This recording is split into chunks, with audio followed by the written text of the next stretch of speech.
নমস্কার। আজ ষষ্ঠী। ষষ্ঠীর দিন সকাল সকাল আমি বেরিয়ে পড়েছিলাম উত্তর কলকাতার উদ্দেশ্যে। উদ্দেশ্য ছিল কয়েকটি প্যান্ডেল পরিভ্রমণ করা। আমি প্রথমেই হাওড়া স্টেশন থেকে লঞ্চে করে চলে যাচ্ছিলাম আহিরটোলা ঘাটের উদ্দেশ্যে। মোটামুটি আমি পৌঁছেই গেছি। ওই যে দেখা যাচ্ছে নিমতলা মহাশ্মশান, ওর পাশেই হচ্ছে আহিরটোলা ঘাট। আমি আহিরটোলা ঘাটে নেমে গেছি। এবার শুরু করব পুজোর পরিক্রমা। ঘাট থেকে সোজা ৬-৭ মিনিট হাঁটলেই আহিরটোলা সার্বজনীন। এবারে আহিরটোলা সার্বজনীনের থিম ছিল প্রবাহ।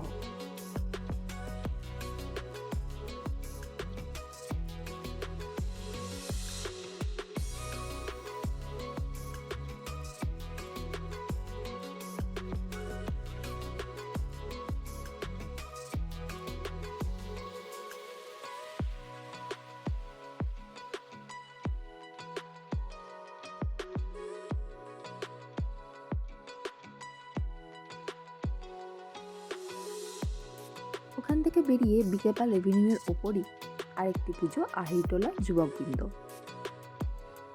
এনাদের এবারে থিম ছিল রোশনাই। অসাধারণ সুন্দর প্যান্ডেলের ভিতরের কাজ।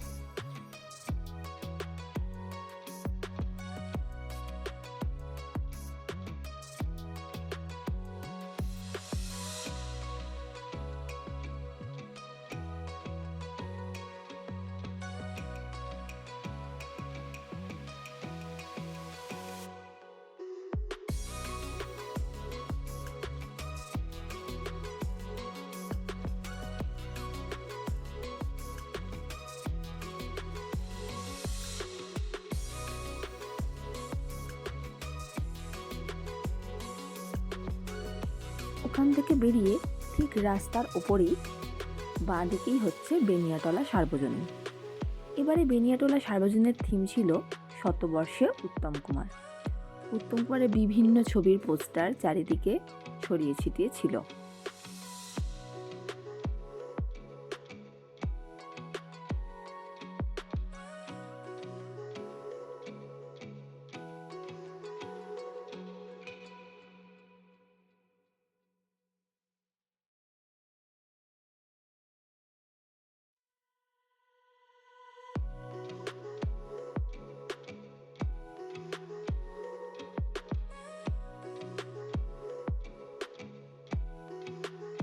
সেই ভুবন ভোলানো হাসি, যা আজও প্রত্যেকটা বাঙালির মনে রয়ে গেছে।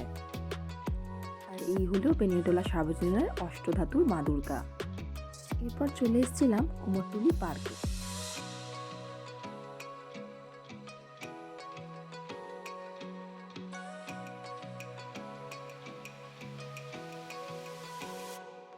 এনাদের এবারে থিম ছিল পত্র শোভা।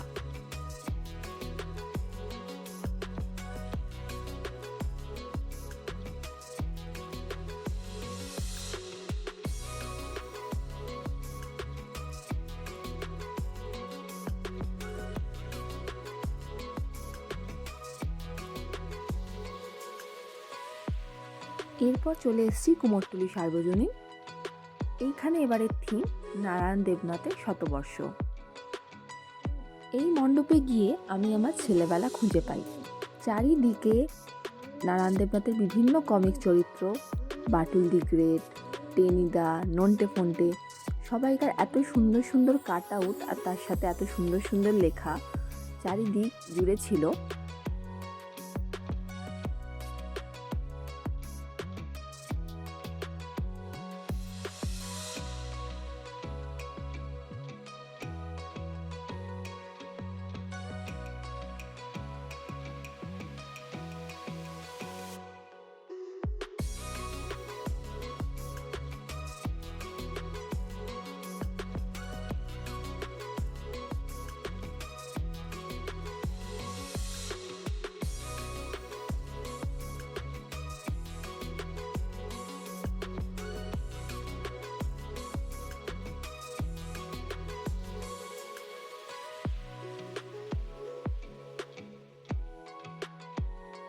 এরপর চলে এসেছি সেই জায়গায়, যেই জায়গা ছাড়া উত্তর কলকাতার দুর্গাপূজা পরিভ্রমণ একদম পরিপূর্ণ হয় না।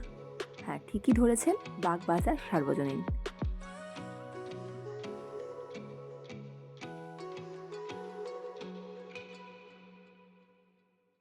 এখানে মায়ের এই সাবেকি রূপ দেখলে একদম মন জুড়িয়ে যায়।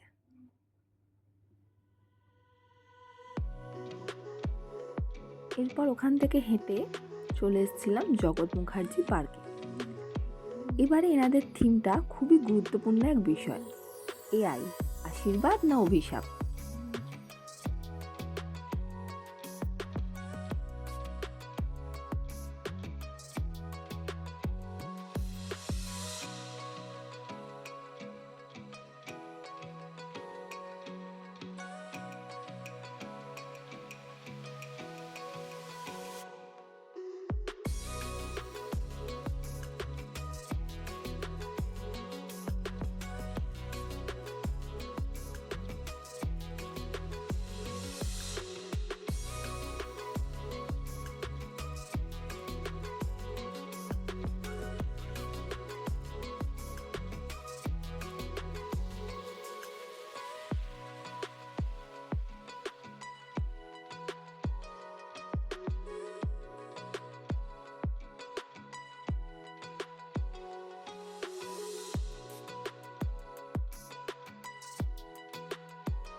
আমার অসাধারণ লেগেছে এখানকার মাতৃ প্রতিমা, একদম অন্য সব মণ্ডপের থেকে অন্যরকম। এরপরে চলে এসেছি শোভাবাজার রাজবাড়ির বড় তরফের বাড়িতে। এই পুজো না দেখলেও কিছু যেন একটা অসম্পূর্ণ থেকে যায়।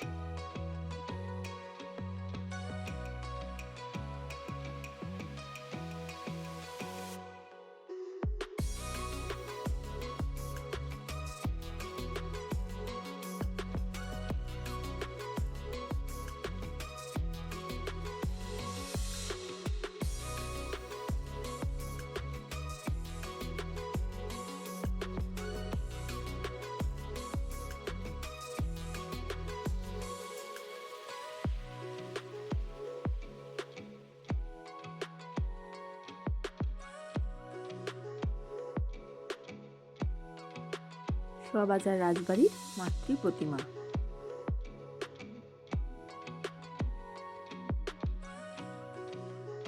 এবার চলে এসেছি শোভাবাজার রাজবাড়ির ছোট তরফের বাড়িতে।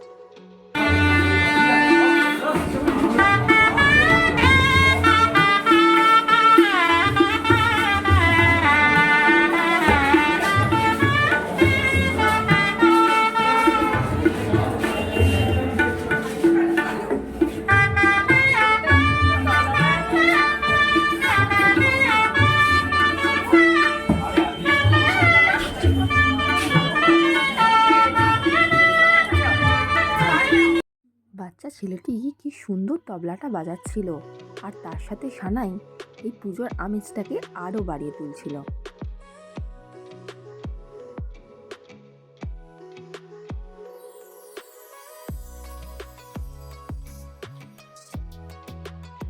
ওখান থেকে বেরিয়ে চলে এসেছি শিকদার বাগান পুজো মণ্ডপে।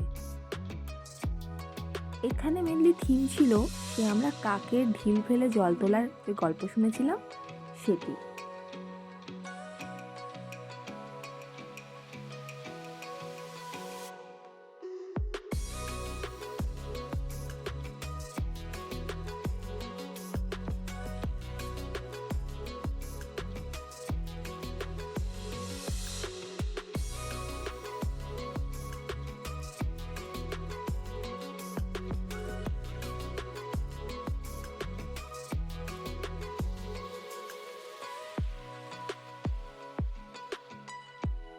এই যে শিকদার বাগানের মাতৃ প্রতিমা।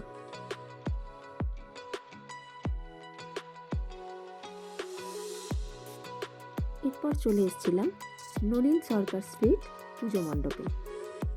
এখানে থিম অ্যাকচুয়ালি কী ছিল সেটা আমার মনে নেই, বা কোথাও লেখা থাকতেও দেখিনি, কিন্তু 7 ভাই চম্পা এই যে গল্পটা, সেটার বিভিন্ন জিনিস চারিদিকে ছড়ানো ছিটানো ছিল, এবং সেই গানটিও চারিদিকে বাজছিল। লতা মঙ্গেশকরের গলায় সেই বিখ্যাত 7 ভাই চম্পা গান এই প্যান্ডেলটির মধ্যে সারাক্ষণ ধরে বাজছিল।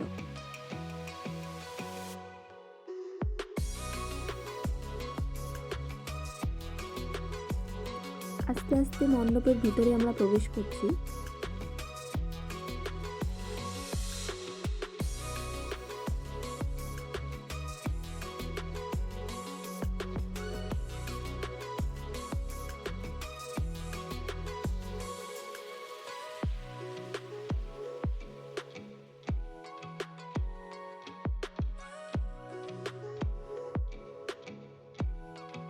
এখানকার মাতৃ প্রতিমা একদম অন্যরকম।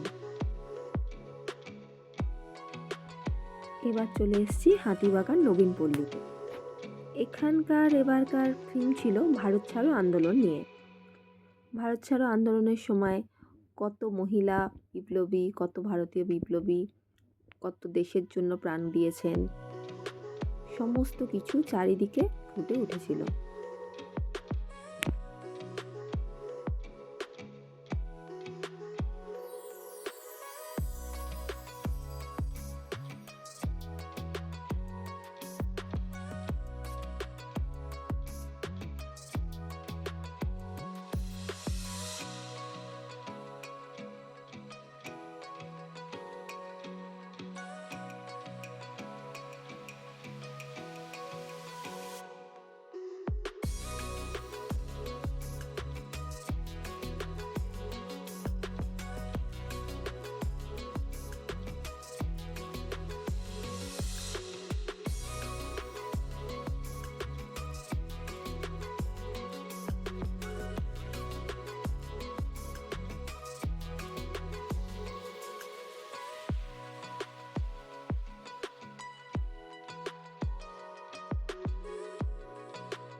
এইবার চলে এসেছি হাতিবাগান সর্বজনীনে। হাতিবাগান সর্বজনীনে এবার থিম হলো অথ ঘাট কথা। কলকাতার বিভিন্ন রকম ঘাট, তার যে ঘাটের যত হিস্ট্রি, সমস্ত কিছু, কার নামে কোন ঘাট, অনেক রকমের ঘাটের ইতিহাস নিয়ে এই মণ্ডপটি তৈরি হয়েছে।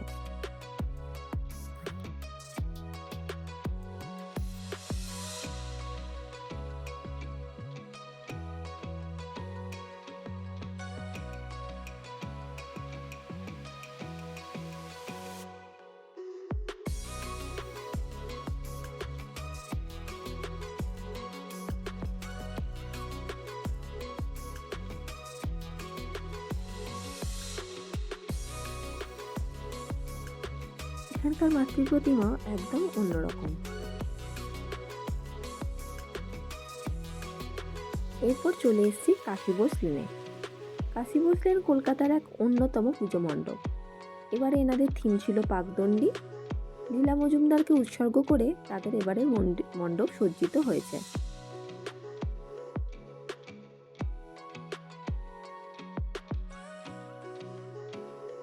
প্যান্ডেলটি হয়তো সকালবেলায় অতটা ভালোভাবে বোঝা যাবে না, কিন্তু রাতের ফটোতে খুবই সুন্দর লাগছিল।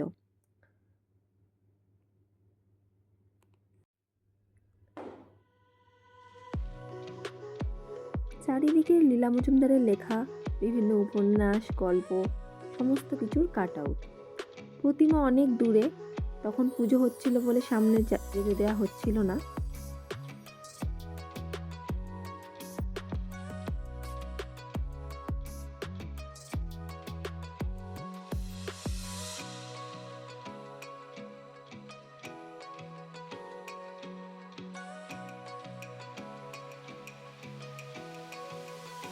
এরপর একটা ব্রেক নিয়ে আমি চলে গেছিলাম অর্জুনপুর আমরা সবাই ক্লাবের পুজো মণ্ডপে।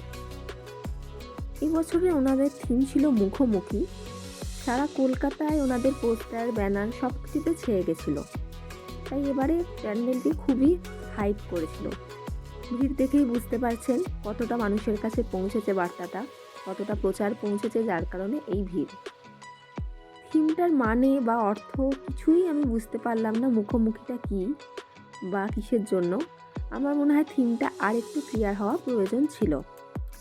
আর তার থেকেও বড় কথা, যেটা প্রয়োজন ছিল একটা সুব্যবস্থার। এখানকার প্রশাসনিক ব্যবস্থা খুবই খারাপ বললেই চলে।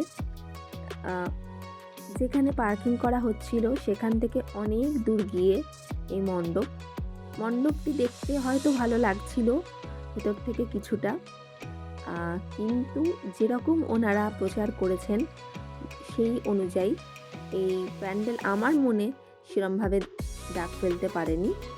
হতে পারে খুবই সুন্দর প্যান্ডেল, অন্যদের অনেকের চোখেই হয়তো খুবই ভালো লেগেছে, কিন্তু আমি বলবো এর থেকেও 1000 গুণ কলকাতায় আরও ভালো ভালো প্যান্ডেল হয়েছে। এবার চলে এসেছি ভেতরে। মারাত্মক ভিড় ছিল, মায়ের দর্শন ঠিক করে করতে পারিনি বললেই চলে। যেটুকু করতে পেরেছি সেটুকুই আমি ফোনে ধরে রাখার চেষ্টা করেছি।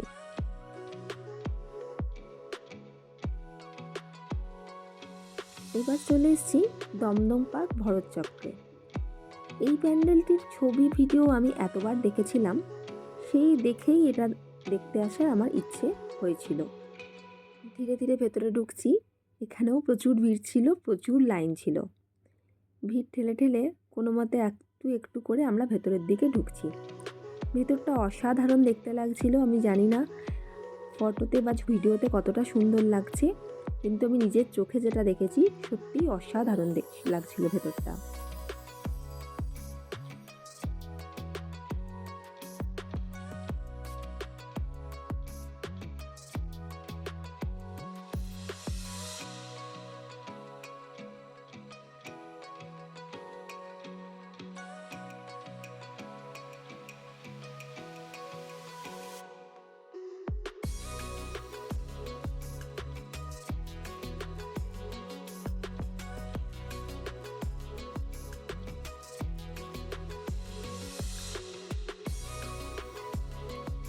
এই চলে এসেছি মাতৃ প্রতিমার কাছে।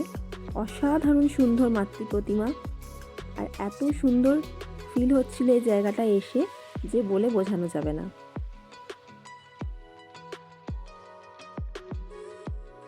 এরপর এসেছিলাম দমদম পার্ক সার্বজনীনে।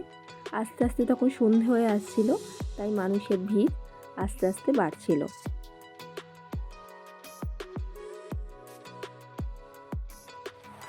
ধীরে ধীরে মণ্ডপের ভেতরে প্রবেশ করছি। ভেতরটা খুবই সুন্দর লাগছিল।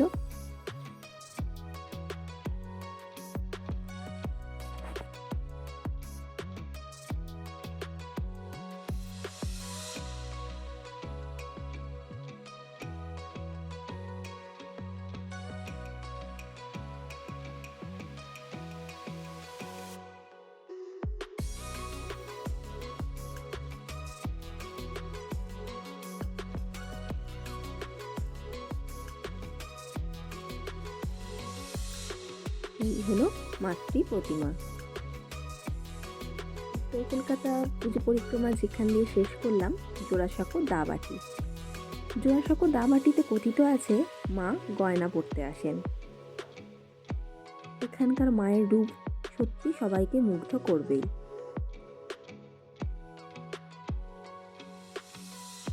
বহু অলংকারে সজ্জিত অলংকৃত মা দুর্গা।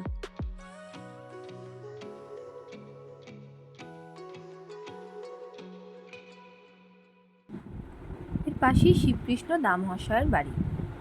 এই বাড়ির প্রতিমা দর্শন করেই আমার এবারের উত্তর কলকাতার পুজো পরিক্রমা সম্পন্ন হলো।